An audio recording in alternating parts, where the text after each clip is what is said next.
Okay, we are live. Welcome to How to Build Your Own Home.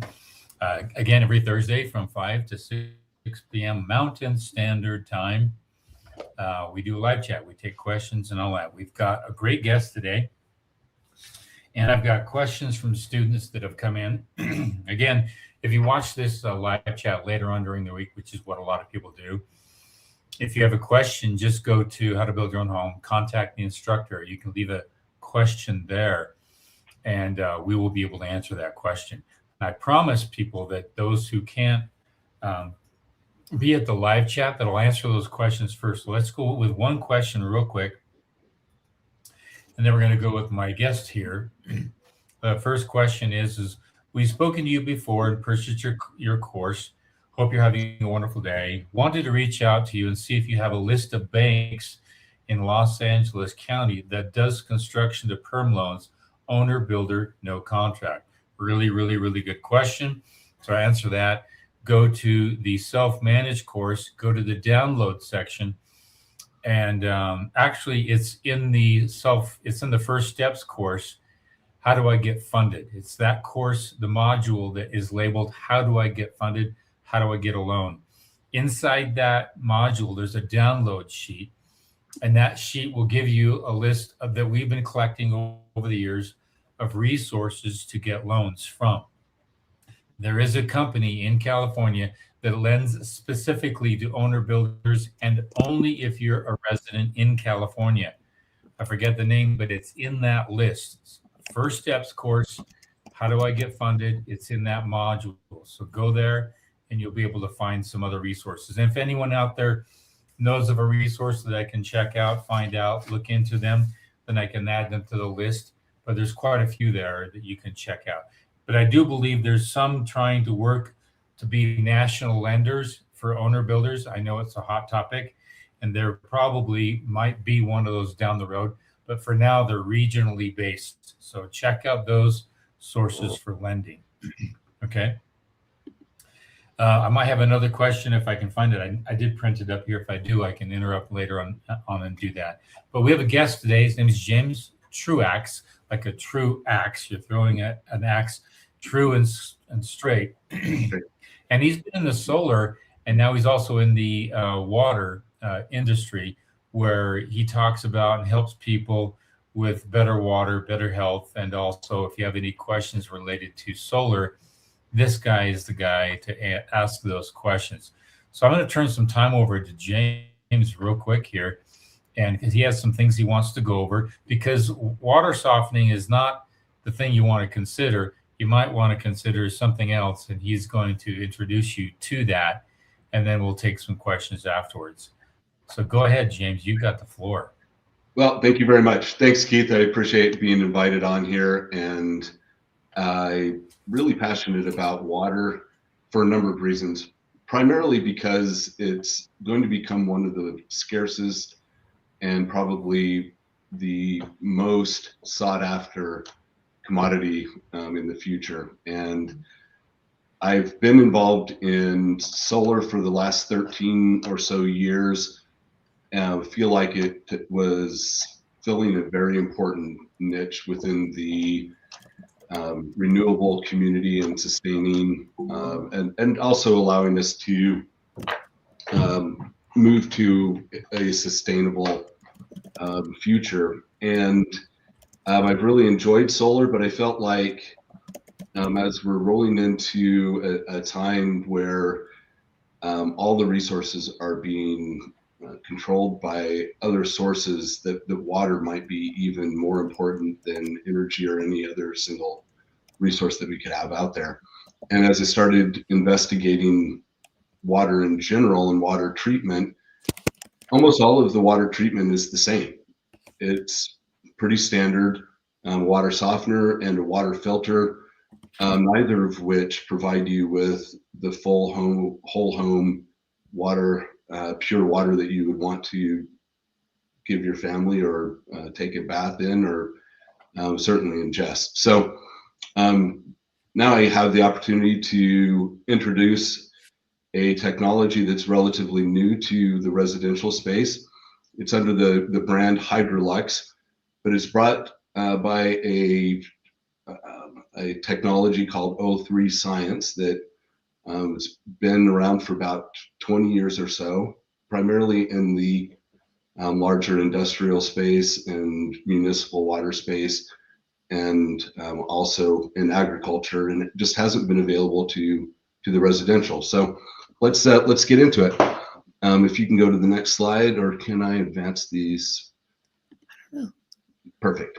Okay. All right. So what I guess maybe many of us don't know, we assume that the municipal water source that we're getting our water from actually gives us nice pure water. But the truth is, it's filled with chemicals, pathogens, biological challenges, and now quite often dissolved pharmaceuticals from individuals throwing away pills, or even out through their urine, and you end up with our water supply is really contaminated with forever chemicals and a bunch of other things.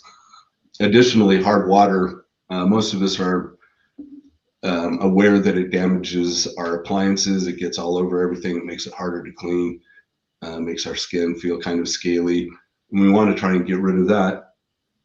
And the typical solution's been a filter, potentially an RO system on your kitchen sink, and a water softener that affects the hot water. So it's generally not whole home, and it generally only takes care of a small portion of what's going on in your home. Let's go ahead and look at the next one here. So the basic idea behind filtration versus purification is filtration doesn't try and actually clean up the water. It traps based on how large the particles or issues are. It can create some additional issues, though. Your filters typically clog. If you're using an RO, your tank can harbor bacteria as it grows in there, and it misses almost everything that's fully dissolved. The alternative, purification, destroys contaminants at the molecular level. So ours in particular uses a plasma ozone that attacks all of these contaminants at the molecular level. It oxidizes everything. It doesn't mask them, it gets rid of them. Next. So additionally, it's whole home, which I think is very critical. Often we don't realize the amount of contaminants that our skin absorbs. So if we get rid of chlorine in a normal, say a filter at the kitchen sink, but we're showering in it, we can absorb almost as much chlorine through our skin as we would by ingesting it. So it's nice to have a whole home concept, and Hydrolex is a whole home purification system. Every tap, every bit of water as it comes in, because it attaches and bypasses the water main. It avoids salt. There's no chemicals. There's no wasted water.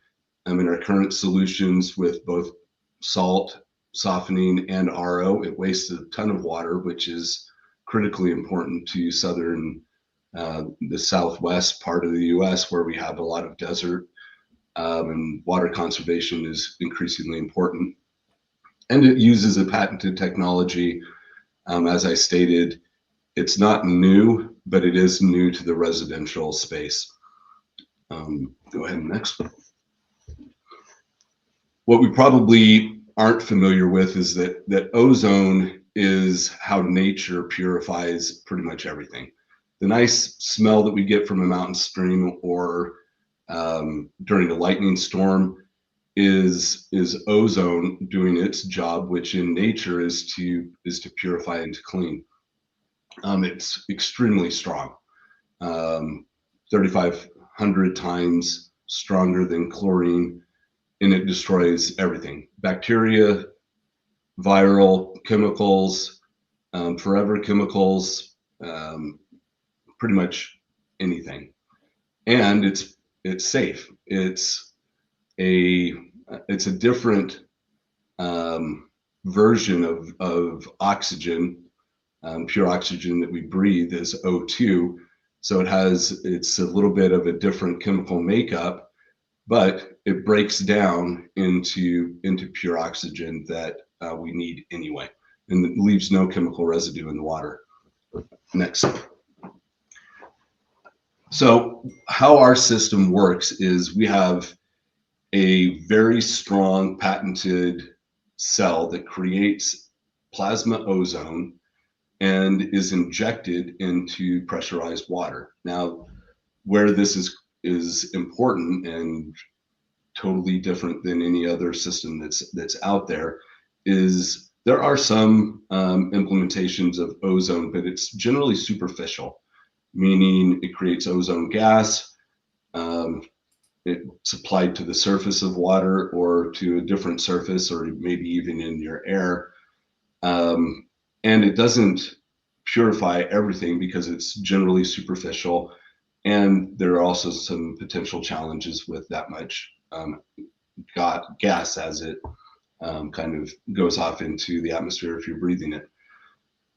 In this case, it's completely contained and is injected into the water stream, matching the water pressure of your system. So we use a compressor that injects the plasma ozone into the water stream at the same pressure as your incoming water.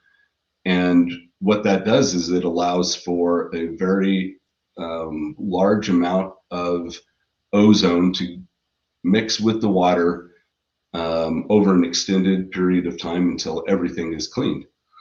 Everything is oxygenated, and then at the end we have a 5-micron carbon filter that gets rid of any of the oxidized material. So if you have something that's pretty large in your water, it will be made inert by the ozone, but it may still be kind of floating in your water more or less. So we want to get rid of that with our filter.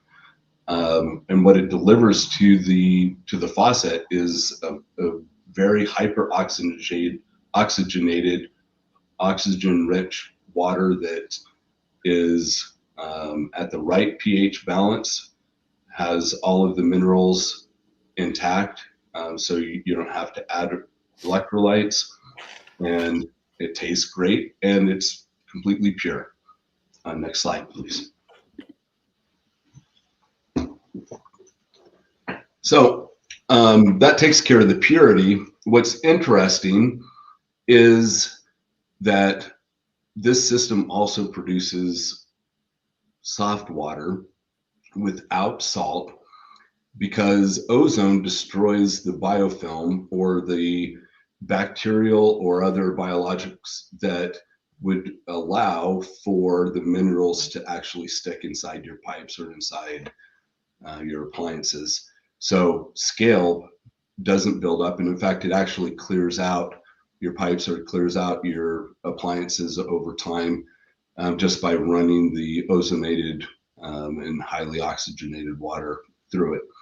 So the system does not remove the minerals. It doesn't eliminate the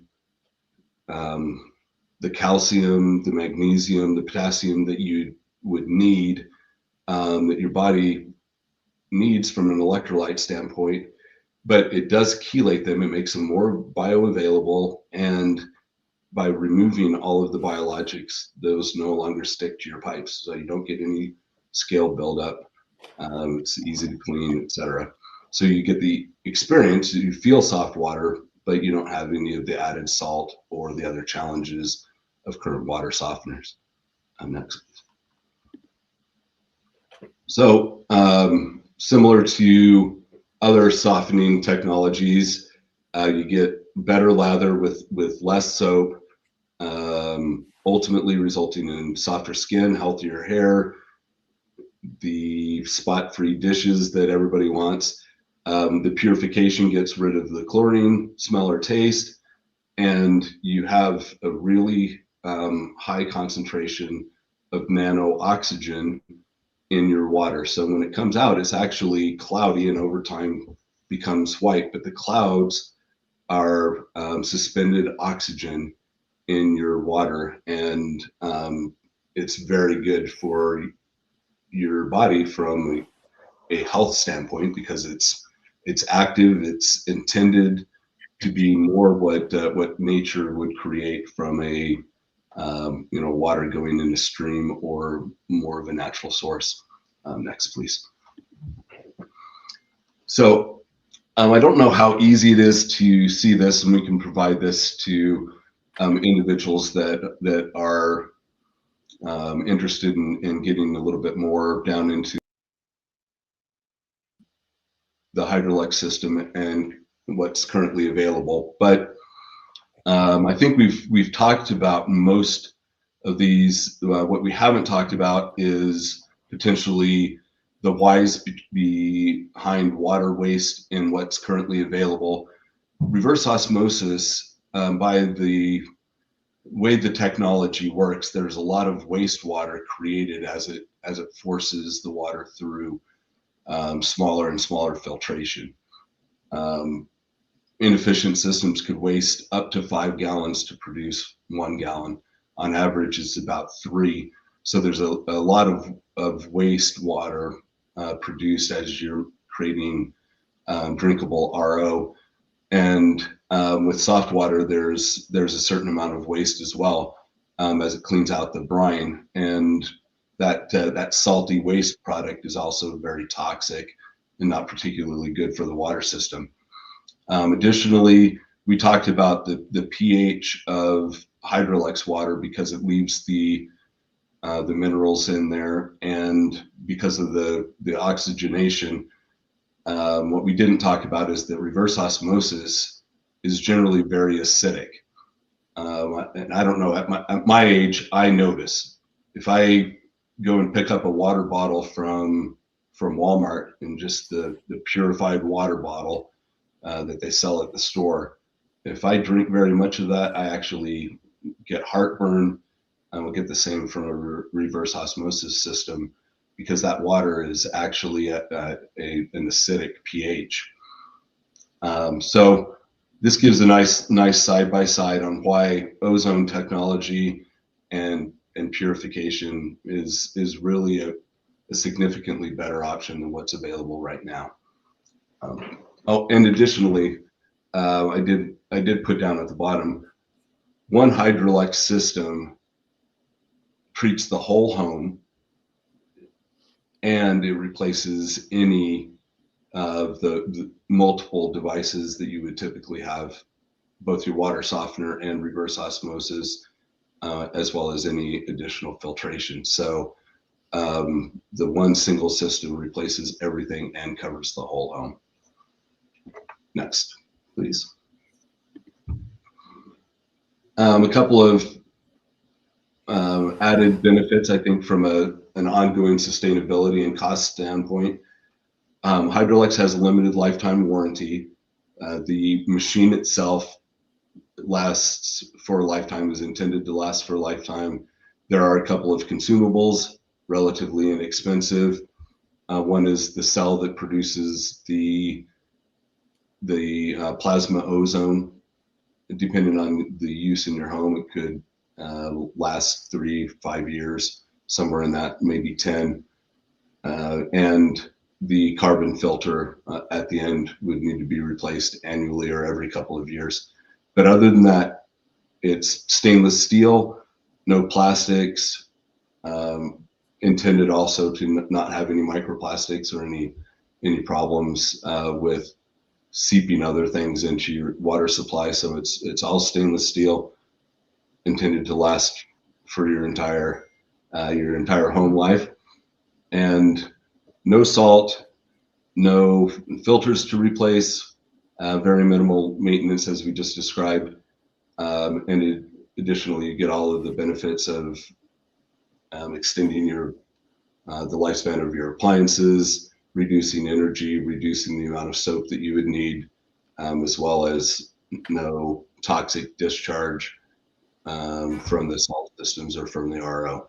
So good for the environment, good for the water systems overall, and intended to lower costs and the pain of getting a bunch of salt bags and all of that good stuff.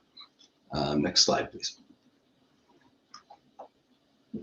We talked about this just briefly. This technology has been available over 15 years in agriculture, in commercial and municipal water plants, and industrial slaughterhouses, farming, etc.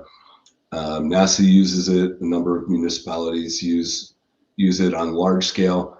It has been pretty expensive and pretty, takes up a lot of space. But one of the things that is different about what Hydrolux has been able to do through their patented implementation is actually reduce that in scale and in cost so that it can be taken to the residential home space. Next, please. So just kind of in summary, Hydrolux purifies instead of filters. It prevents the scaling by actually taking care of what causes the buildup without killing off or removing the minerals. It improves health. The healthiness of the water is improved overall, and one system replaces a variety of water treatment products that are out there right now. So it's intended to be a complete replacement for how you look and treat water currently. Next slide. So this kind of will give you an idea of the scale of the system. So try and ignore that model over there, but it's about the size of a mini fridge, maybe a little bit wider, but not much. And it replaces your water softener, multi-stage filters, and the RO, including the storage tank, which if you're attempting to do much of your home, obviously becomes very large, and this is a much smaller footprint. And very simple to install. It attaches to the main coming into your home. You can kind of make it out on the as you're looking at it, the left-hand side. There's a water intake and water coming out with a bypass, and the water main coming into your home is intended to go right through the box, come out, and it takes care of the whole entire home with a very simple install, as long as you have access to that water pipe. So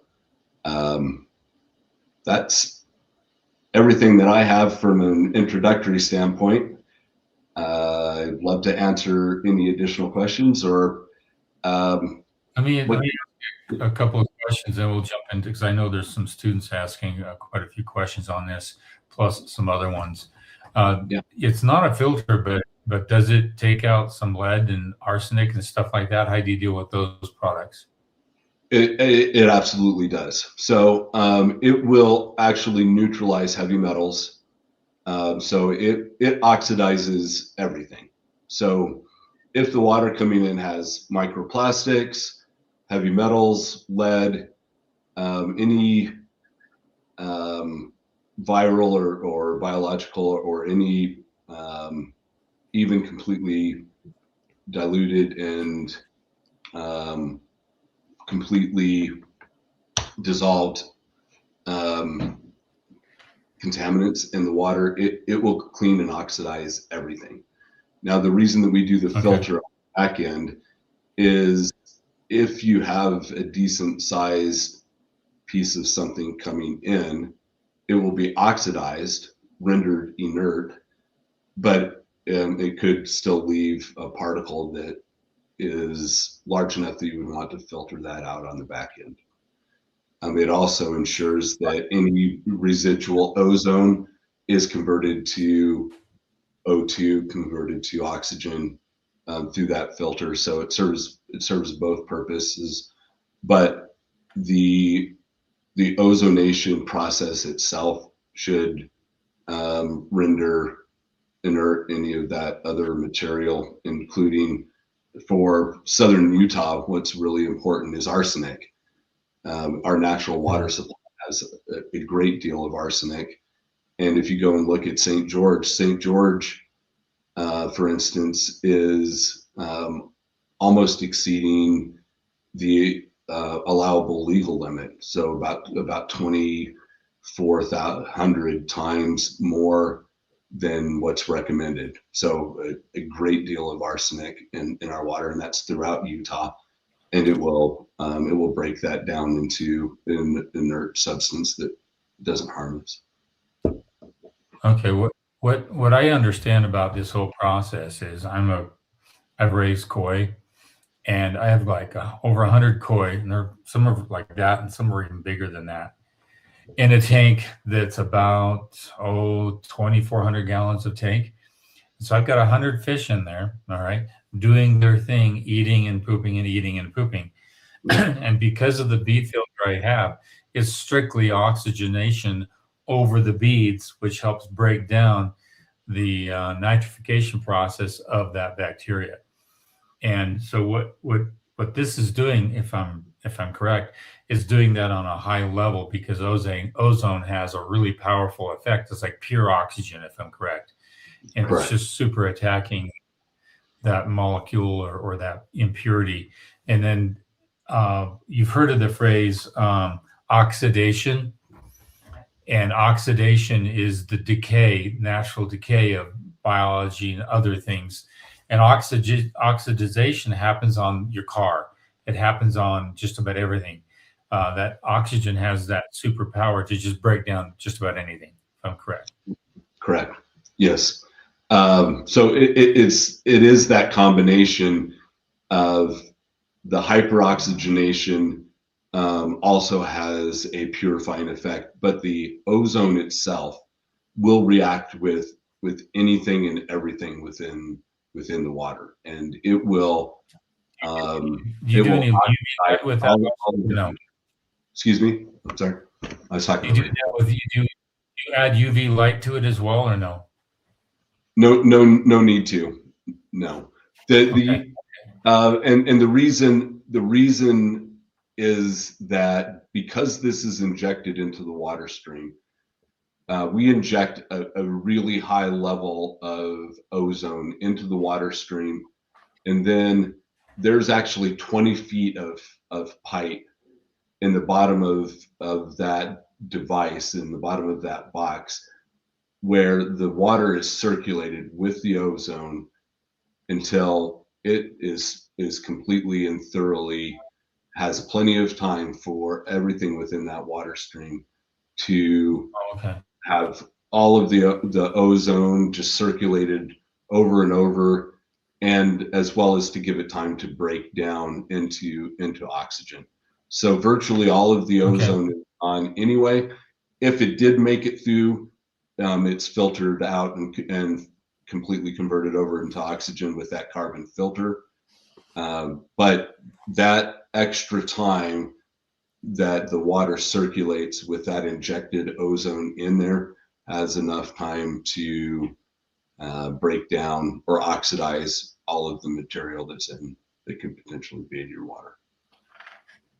And because that ozone is hitting the water first, by the time the water hits that carbon filter, it's actually going to make that carbon filter last longer, because it's after the fact rather than before the fact, correct? That is correct. And we say to replace it annually or every couple of years, but the reality is that depending on how much water you use and how much material is left over. So, for instance, we do a lot of well water. Well water. Yeah, that's a question a student had, is does this can this be used with a well system? I would absolutely recommend it for a well system for a number of different reasons. One, you end up with a lot of interesting odors and tastes coming from well water. Not all well water tastes great. Some has the smell of rotten eggs or other undesirable. We also often get iron, aspects of iron that you may want to filter out because they can actually be damaging, as well as not a very good color. All of that's broken down with your well. And as we talked about in Utah, you have a great deal of arsenic. So adding it to a well is actually a very common application. Generally speaking, with a well, we will do both a pre-filter and a post-filter. That helps the ozone machine last longer before before the cell would have to be replaced. For instance, if we're sending a lot of particulate matter in there, so we like to that out beforehand. Okay, let's take some questions real quick because they're building up real quick, and then some of them are related to your stuff, James, and some of them are just building questions. Let's get through some of these and we can come back. I have a couple of questions for you, but Melissa, you got the first one here. Student building rambler on uneven ground in Western Washington. Subs recommend hanging joists below top of stem wall to keep living area level with the garage for ADA. Your thoughts? I actually like that because you're going to actually control your insulation factor on top of all that. If you have that stem wall or the joists on top of it, then you have to increase you're going to have more of a colder climate to that. But keep in mind, you're going to reduce your head height inside that, inside the basement there. So you may have to have your garage, or not your garage, but your basement go up another foot or so. But I like that. It's called top chord bare. And when you have a truss system and you put it top chord bare, meaning it's actually sitting inside, I love that model. It helps with elevation, helps you avoid steps on a home, which I'm a big fan of. And I've talked about that a lot. So it's a good decision. It's a good call. Okay, next question. This is from, if I can read it, Andrea. Something. Managat. Okay. I emailed a question as well. I got to get this a little closer to me. There we go. I emailed a question as well. What should I do? Cost plus or fixed cost? My company acts as a GC, so I am over the job. And when I'm getting subs, they say they can do the whole job and split. Is it cost plus for each subcontractor or a fixed price? Most subcontractors are basically a fixed price.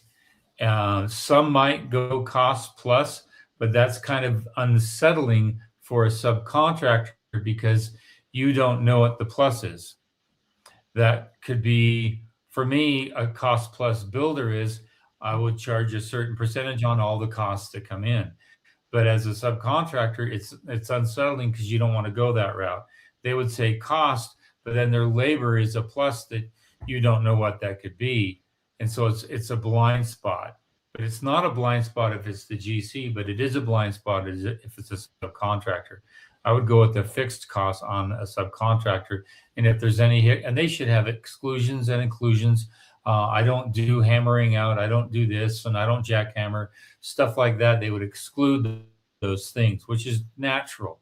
But I've seen subcontractors go with cost plus, and it's dangerous. You kind of want to watch out for that because they can milk the clock, and that's just part of the clock, the part of the plus. It's not something you want to do with. But for a general contractor, cost plus is really the most ideal to go. And then your company acting as a GC, that's really smart. So this is the second part to that question. That you a lot. Let's say it will not let you type a lot of one time. They want to split the sale half with me. I don't like that. What do you think? Yeah. Don't do that. Just get their fee and you do cost plus to the buyer. Yeah, this is if you're doing a spec home and then you're trying to split the profits with a bunch of subcontractors. That'd be hard. It's not something I recommend. Yeah, it's really hard because just don't go there. It's too complicated, and the contracting and draft for that is really hard to do as well. Okay, good question though. Stay with the fixed price. Next question. Did we already answer this? Did we already answer this one? The No. pros and cons of whole house. I'll let James answer this question. Yes. He can read it.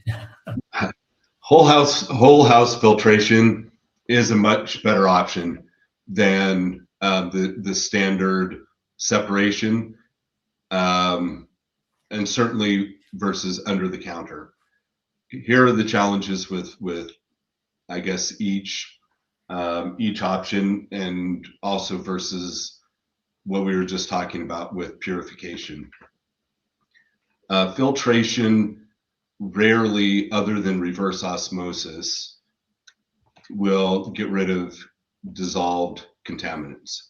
If they're fully dissolved, filtration will struggle unless it's all the way down to the RO level. And if it uses reverse osmosis, then you have two challenges. When you're talking about whole home, you're now talking about a huge amount of water waste, because now you're doing, say, a 90-gallon tank instead of a 5-gallon tank, or a 3-gallon tank under your counter. You're using a very large amount. I also am not a big fan, because post shower or large amount of water use, it takes a very significant amount of time to refill that reverse osmosis tank. And if you ever go on vacation, the tank is building bacteria. So you've removed the chlorine that would protect your municipal water from growing bacteria. You're storing it in a tank. You go on vacation for 2 weeks, and that tank is brewing bacterial nasties while you're gone. So I'm not a big fan of whole home reverse osmosis. It's very expensive, both when you install it and ongoing use.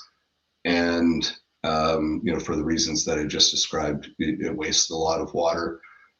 So if you were going to go with RO, I would definitely recommend under the counter. However, I think water purification is a vastly superior option for any type of whole home filtration.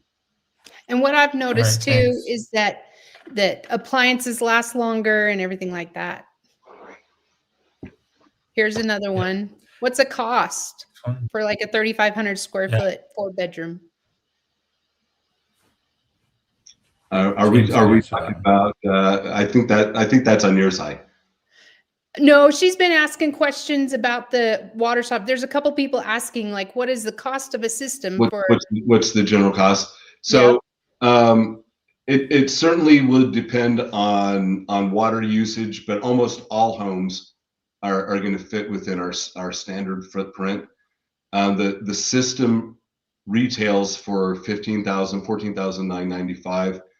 There are a number of incentives right now. We've teamed up with a group that does buyback of your current system. It's a group that's interested in conserving water. So water conservation will buy back your current system, and there's some additional incentives they could knock off some additional.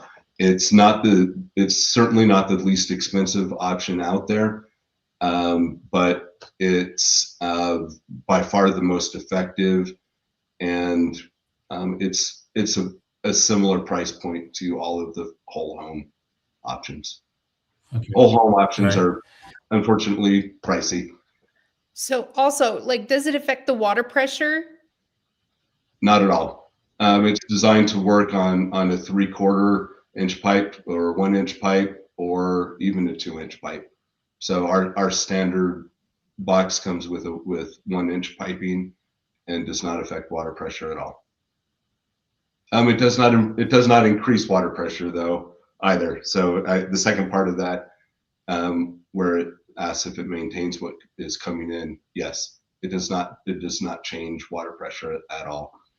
We adjust the compressor to match the amount of pressure that the home already has.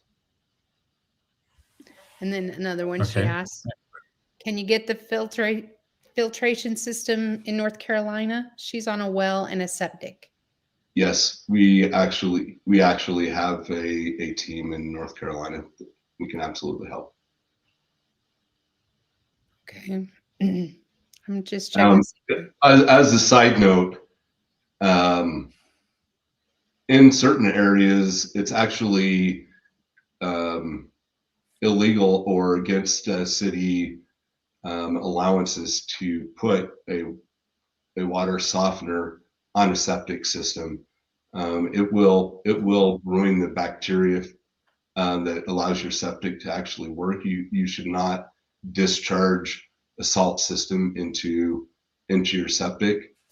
And a lot of places that have that require you to actually mitigate the what you would dump from your RO or from your salt system before it goes out.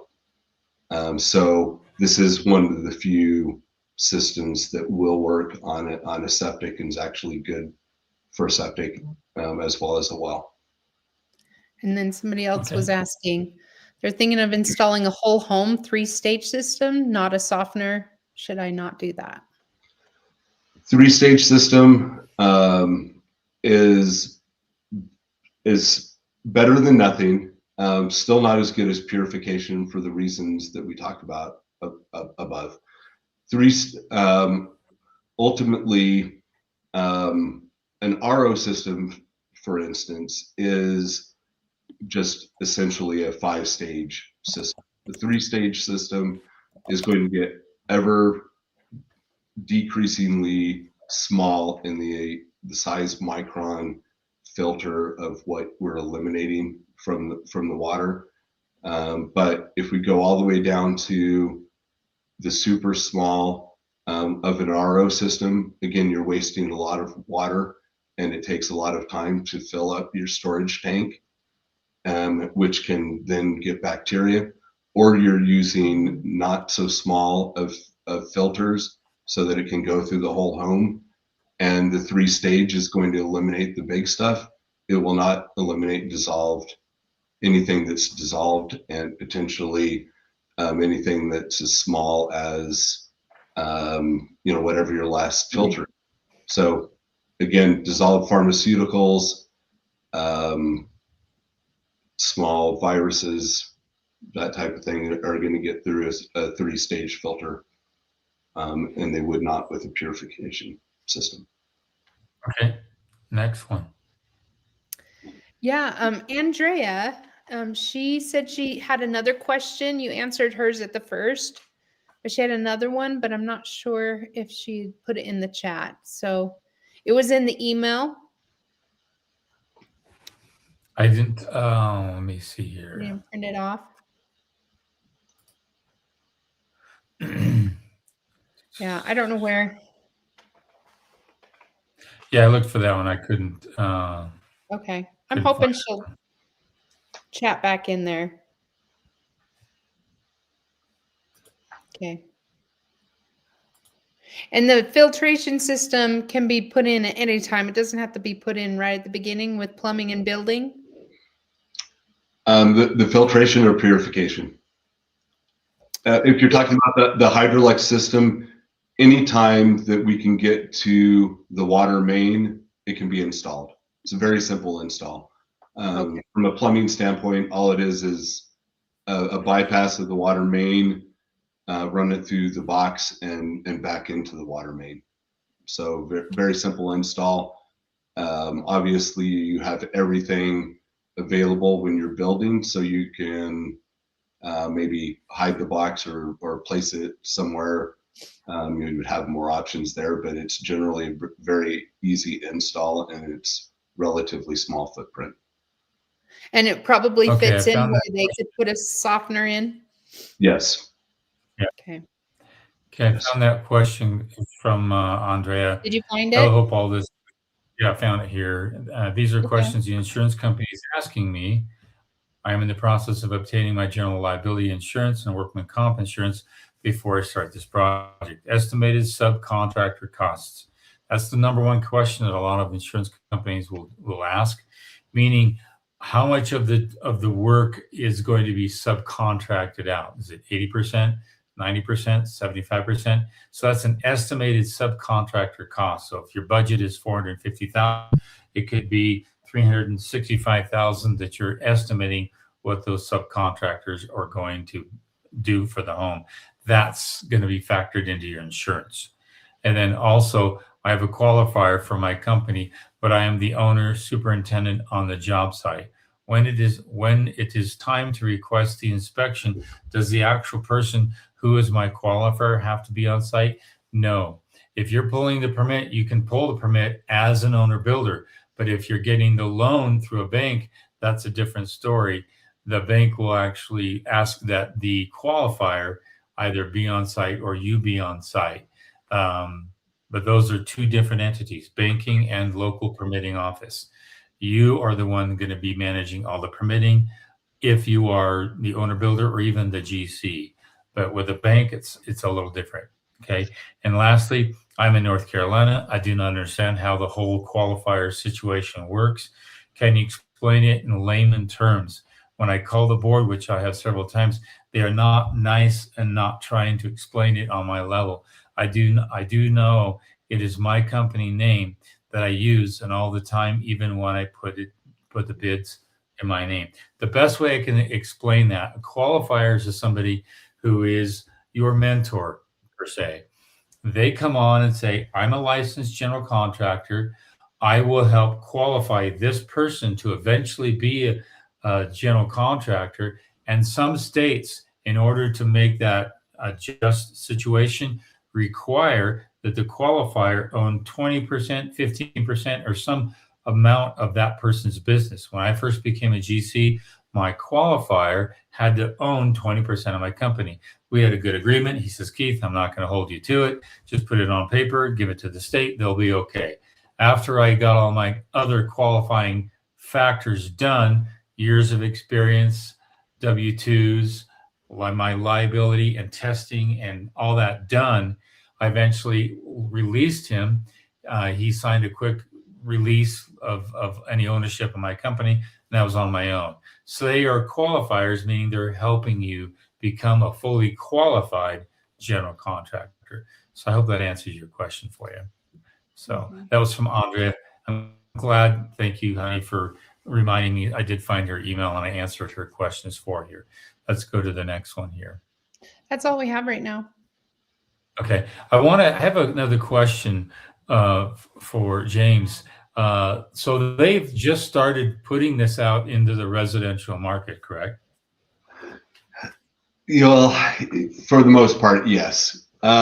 So they have for maybe the last 2 years been getting it out into residences, but really it's been individuals in the agricultural space that have seen the results and have requested it for their homes. So it hasn't really been created for the residential marketplace until late last year and has not been marketed until the beginning of this year. So it is just now getting out in the space, but they do have a certain number of units that have, I would say, friends or family or other individuals that they've done work for that have retrofitted it for home.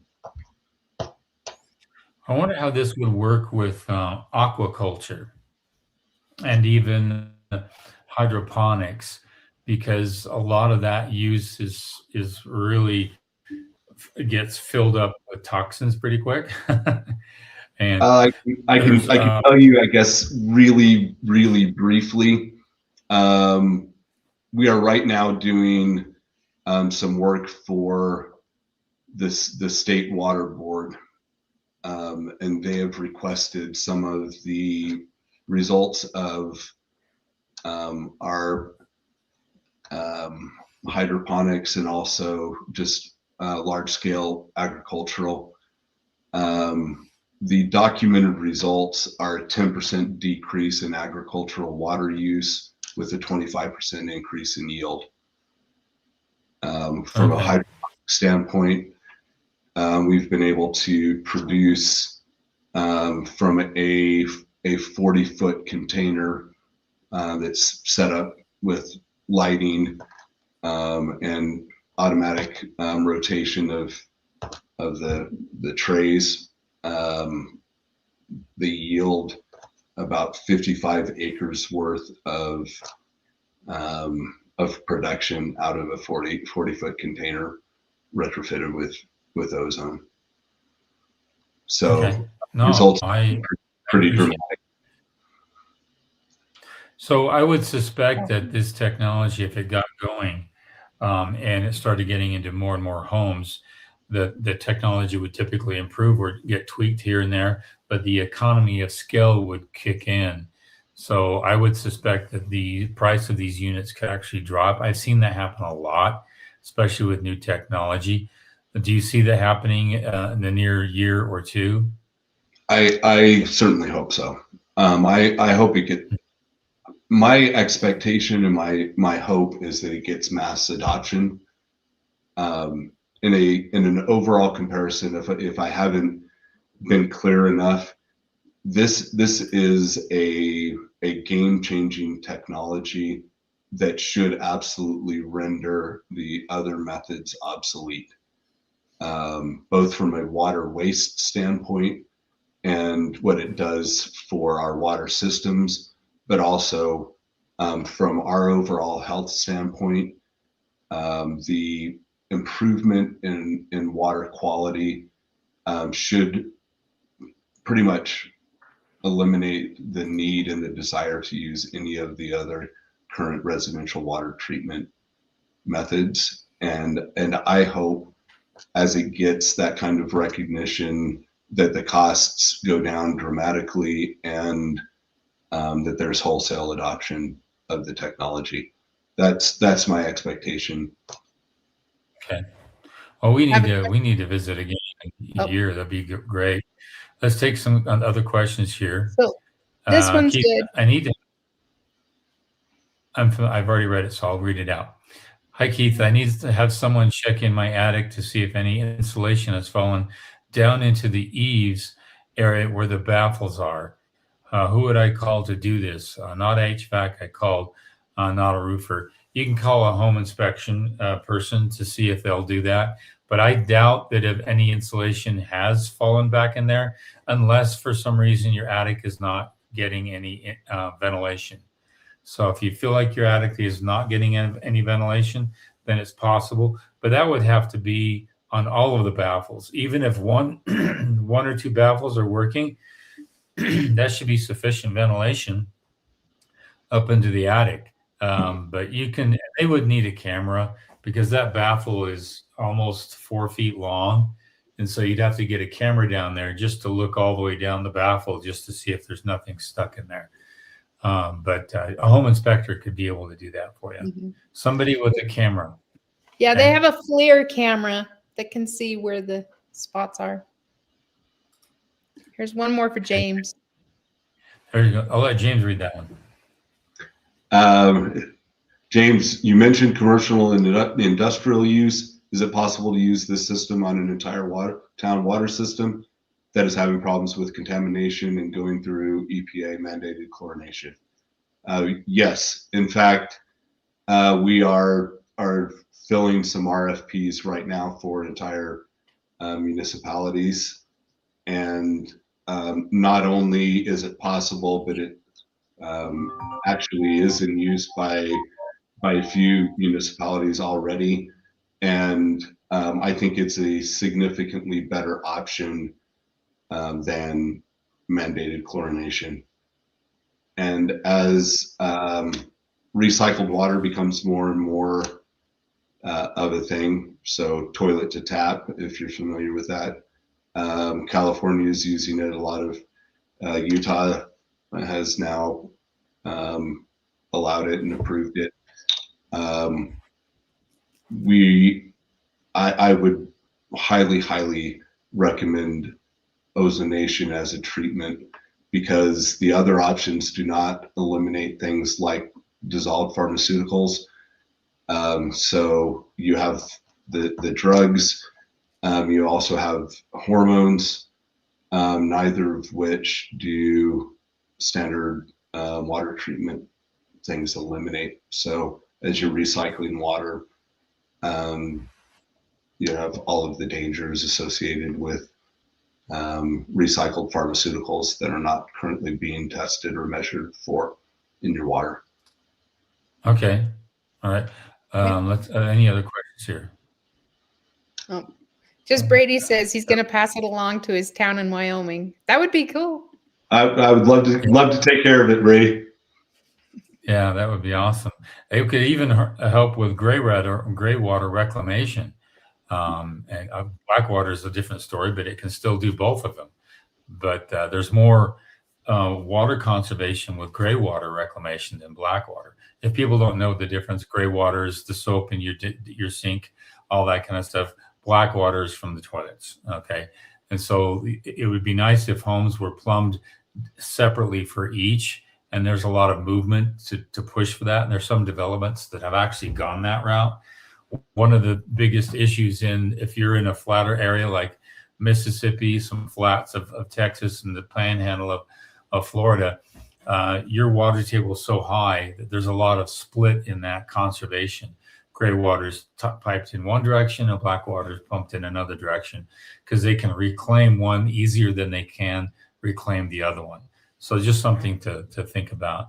Let's go with another question here. No, that's it. There's a two-part to that one question. The attic is very hot and you can't see much daylight coming up. Yeah, if it's you can put a thermostat up there, and that would also tell. If it gets really, really hot and you're north of 120 on a mild day, then there's probably not enough ventilation. And they can there are some handyman who will actually blow out the lint buildup in a vent from a dryer. Well, they could probably blow these out the same. They stick that down and it blows out any buildup of insulation that might get inside the bats. So again, a handyman should be able to help you out with that. Just check with them and find out. Okay. And then how many trays do you need for the foundation? Really, really good question. 2 typically, but it can be upwards of 5 or 6 depending upon the complexity of the build. Typically your excavator and your concrete subcontractor. And then if you're doing a basement, that's a basement wall. Keep in mind that concrete is typically broken up into 2 to 3 different trades. Most people don't know this. So a concrete subcontractor who does walls only, basement walls, that's all they do. They don't do flat work, basements, foundations, slab on grade. They may do a stem wall, but very rarely. Mostly it's just basement walls.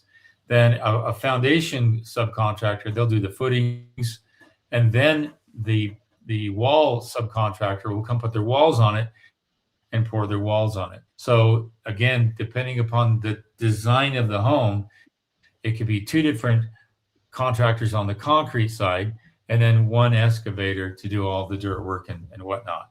Again, if it's slab on grade, then it's typically 1 subcontractor for concrete and 1 for excavation. Again, it's based upon the design of the home. Really, really good question though. Mm-hmm. Okay.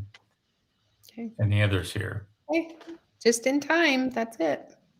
Okay. Wow, we got that just in time. Hey, I wanted to thank James for being here today. That's really, really good technology. We'll do a nice thumbnail on it. If you want to check his information, check out the link below. I always love taking on new technology, and sometimes it doesn't work. I did a video. It goes out next week on a new product that's supposed to seal the foundation. It's great for the application it was designed for, not that great for the application I wanted to use it for. But nonetheless, new technology is really, really powerful. And when you run into something that just benefits your home for a long period of time, it's something that makes you stop and think. And I think this Hydrolox is a technology, and I'm very familiar with oxygenation and how it keeps fish alive. And I think this is because it keeps the water clear. And I've seen how powerful oxygen can be. Here it's just on steroids, basically, is what it's all about. So anyway, I wanted to thank James. We're going to be back here next Thursday from 5 to 6 p.m. Mountain Standard Time every week. One of the only builders out there with a live chat. You can ask questions. And if you can't be on live chat and you watch just later in the week, just go to howtobuildyourownhome.com. We have courses there that would help you line out the needs for being your own owner builder. The biggest cost savings in building a home is removing me, a general contractor, and removing my wife, the realtor. If you can remove those two people, we'd love to sell a home to you. We'd love to build a home for you. But if we can save you a huge amount of money, boy, that's a big savings. Combined on a typical home, that is at least 16% on the bottom end, and it can get as high as 20 to 22%. That's a big savings, right, honey? Yeah. Nice. Yep, big savings. Again, we'd like to sell a home to you, or we'd like to build one for you, but we're also here to try to help as many people as we can. So we'll see you guys next week. Again, if you want to ask questions and you can't be here, go to How to Build Your Own Home, contact this instructor, and we'll answer your question next week. See you next time. Thank you. Thanks, Melissa. Appreciate you having me on. You're welcome.